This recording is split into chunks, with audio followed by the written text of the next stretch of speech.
હવે આગળ વાત કરીએ તો જાફરાબાદના દરિયામાં 5મી બોટ ડૂબી. દરિયાકાંઠે લાગેલી ગણેશ પ્રસાદ નામની બોટ ડૂબી.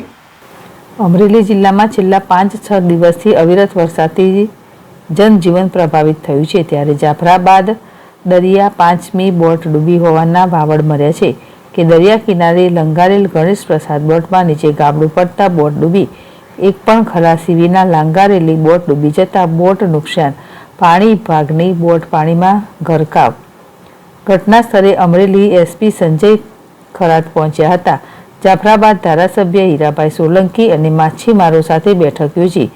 એસપી સંજય ખરાત દરિયાકાંઠા વિસ્તારના 11 માછીમારો દરિયામાં લાપત્તા હોવાનું તંત્ર દ્વારા શોધખોળ શરૂ.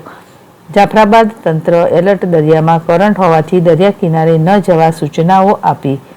ગઈકાલ બપોર બાદ દરિયામાં સતત વરસાદ અને કરંટ. દરિયામાં ઉછળ્યા ભારે મોજા. ધારાસભ્ય હીરાભાઈ સોલંકી દ્વારા પિંપરી કાંઠા વિસ્તારમાં વસતા માછીમારોને રૂબરૂ મુલાકાત કરી લાપત્તા ખલાસીઓના પરિવારને મળીને હિંમત આપેલ. અશોક મણવર, ZSTV, અમરેલી.